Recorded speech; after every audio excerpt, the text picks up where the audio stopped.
Alright, so welcome back. Today we're going to be working on drawing some facial features. So up on my computer screen I've got a photograph of an eye, and I will be putting that into the lower corner of the video so that you can see what it is that I'm actually working on drawing. So one of the things that keeps coming up as I work with students on drawing facial features is that we need to remember that there's a difference between drawing what we think we see and drawing what is actually out in front of our eyes. Right, so for example, if I am going to be drawing an eye, right, there are many ways that we can go about this that don't rely on us observing the world, right? The world around us. So we will often see eyes getting drawn kind of like this, right? Where I call this the almond eye, where we're just really focusing in on sort of that basic shape, the idea of an eye, but not really paying attention to any of the specific details that make eyes unique, okay? So we want to avoid making eyes that look like this, right?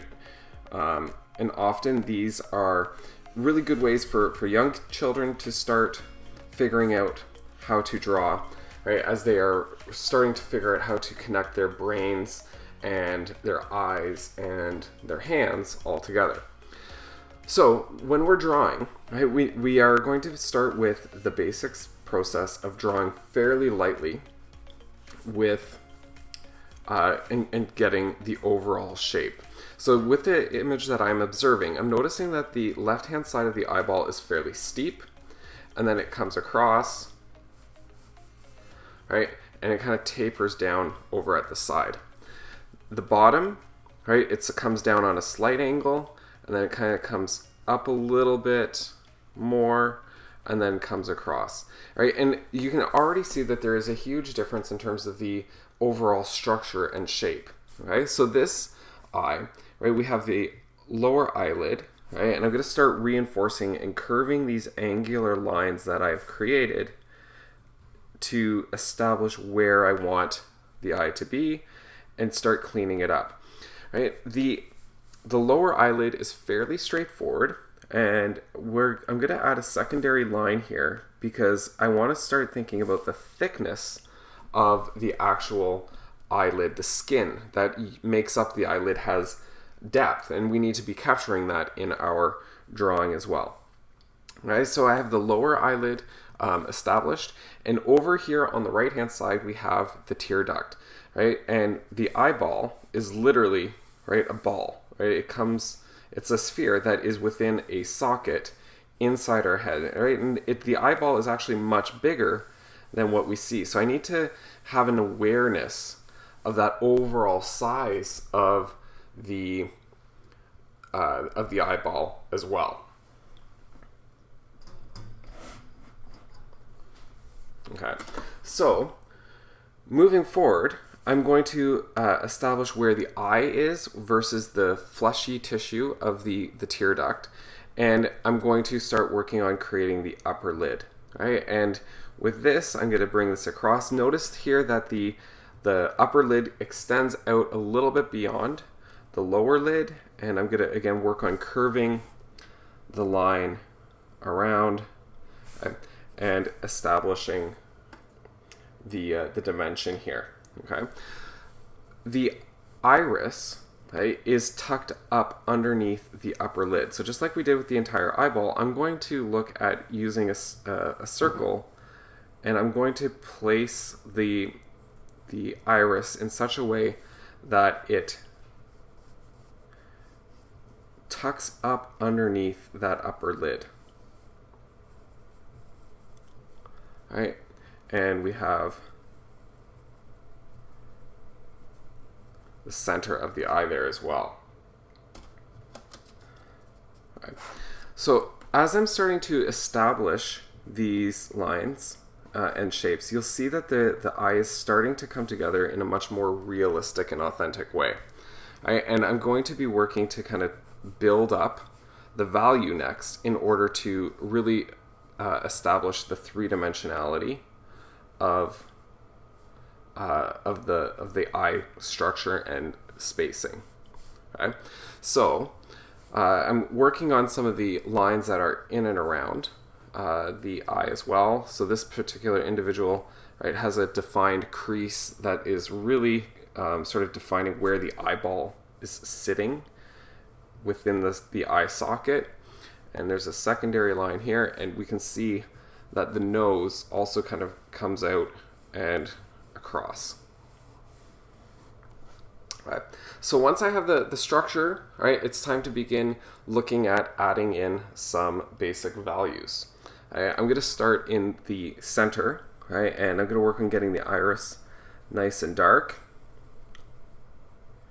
Right, and typically the iris, okay, has a little bit of a darker ring around the outer edge, and then the interior texture, it's literally like a curtain. So there's folds, or look like kind of folds or lines of the iris as they come in towards the pupil. So instead of just filling this in with a solid tone,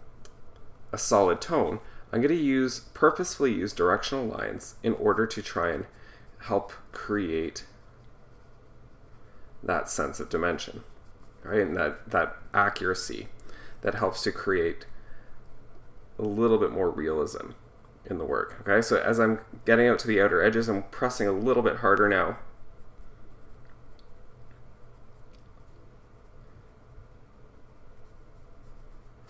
Right, in order to bring that in, right? And as we've done with other drawings, I'm going to be working on sort of hiding the fact that I've got some contour lines here by making the value that comes up to that line fairly dark so that it matches. So it's not just a contour line, but it's a shift in value from dark to light.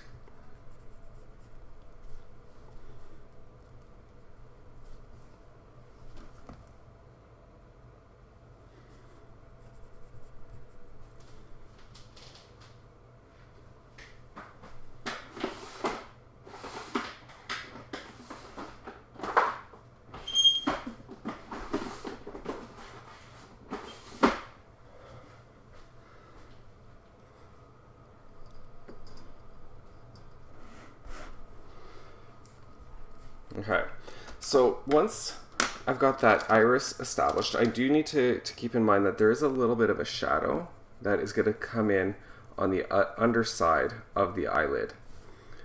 Right, and I can use my blending stump or my finger or a Q-tip in order to kind of start working on blending that in. And I want to start thinking about some of the tones that are in and around this fleshy area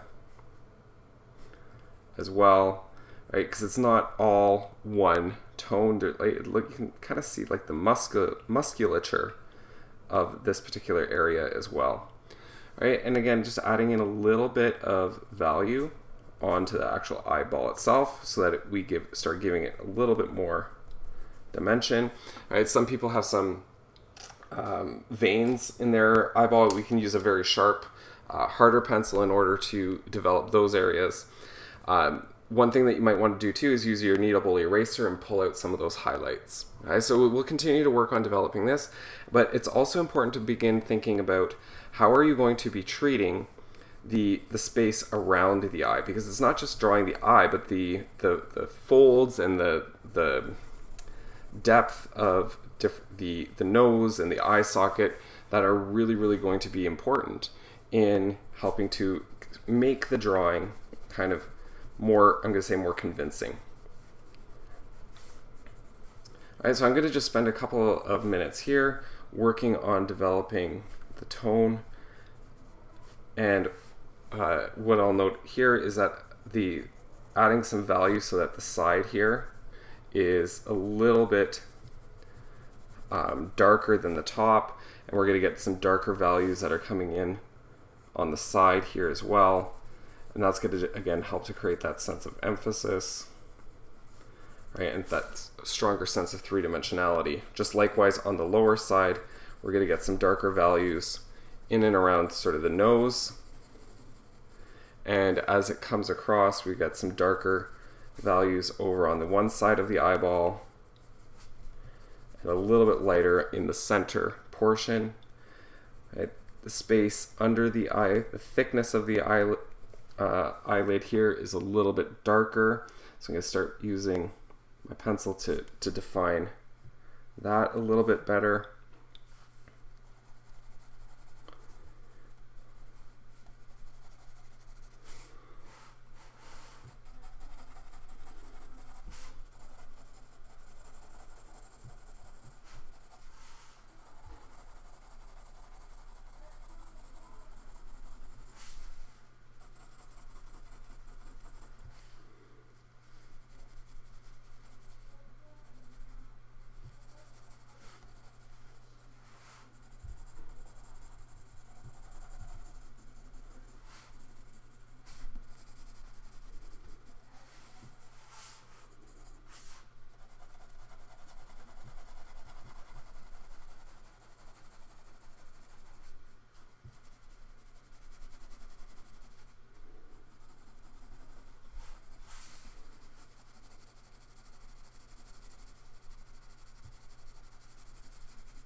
The last thing that we're going to take a look at is adding in the eyelashes, right? We want to make sure that we're not just using simple straight lines, right? But rather like noticing the natural curvature, right? And we're not drawing in every single eyelash either, because that's we don't have the precision necessarily to be able to do that.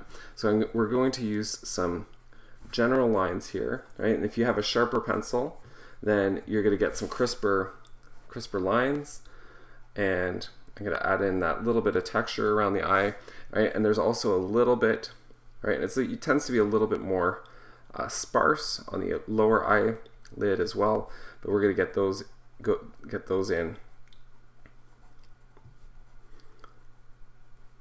as well, right? So we're trying to develop that sense of value by getting the highlights, the light spaces, the midtones, right, as well as the shadows, and we're really working to create that sense of three-dimensionality while also being very articulate with paying attention to the anatomical structure of the eyeball.